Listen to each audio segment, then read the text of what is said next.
The widow's 2 mites. And he looked up and saw the rich putting their gifts into the treasury. And he saw also a certain poor widow putting in 2 mites. So he said, Truly I say to you that this poor widow has put in more than all.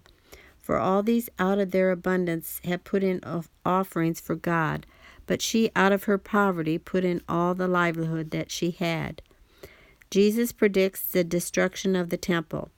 Then, as some spoke of the temple, how it was adorned with beautiful stones and donations, he said, These things which you see, the days will come in which not one stone shall be left upon another that shall not be thrown down. The signs of the times and the end of the age. So they asked him, saying, Teacher, but when will these things be, and what sign will there be when these things are about to take place? Take heed that you do not be deceived. For many will come in my name, saying, I am he. And the time has drawn near, therefore do not go after them. But when you hear of wars and commotions, do not be terrified. For these things must come to pass first, but the end will not come immediately. Then he said to them, Nation will rise against nation, and kingdom against kingdom. And there will be great earthquakes in various places, and famines and pestilence, and there will be fearful sights and great signs from heaven. But before all these things they will lay their hands on you and persecute you, delivering you up to the synagogues and prisons. You will be brought before kings and rulers for my name's sake. But it will turn out for you as an occasion for testimony. Therefore settle it in your hearts not to meditate beforehand on what you will answer. For I will give you a mouth and wisdom, which all your adversaries will not be able to contradict or resist. You will be betrayed even by parents and brothers, relatives and friends, and they will put some of you to death. And you will be hated by all for my name's sake, but not a hair of your head shall be lost. By your patience possess your souls. The destruction of Jerusalem.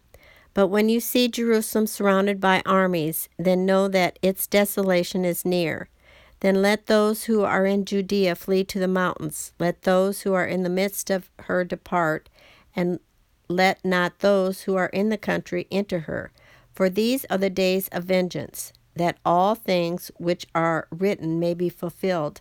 But woe to those who are pregnant and to those who are nursing babies in those days. For there will be great distress in the land and wrath upon this people. And they will fall by the edge of the sword and be led away captive into all nations. And Jerusalem will be trampled by Gentiles until the times of the Gentiles are fulfilled. The coming of the Son of Man. And there will be signs in the sun and the moon and in the stars. And on the earth distress of nations with perplexity, the sea and the waves roaring. Men's hearts failing them from fear and the expectation of those things which are coming on earth. For the powers of the heavens will be shaken. Then they will see the Son of Man coming in a cloud with power and great glory. Now when these things begin to happen, look up and lift up your heads, because your redemption draws near. The parable of the fig tree. Then he spoke to them a parable. Look at the fig tree and all the trees. When they are already budding, you see and know for yourselves that summer is now near. So you also, when you see these things happening, know that the kingdom of God is near. Assuredly I say to you, this generation will by no means pass away till all things take place. Heaven and earth will pass away, but my words will by no means pass away.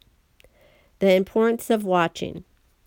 But take heed to yourselves, lest your hearts be weighed down with carousing, drunkenness, and cares of this life, and that day come on you unexpectedly.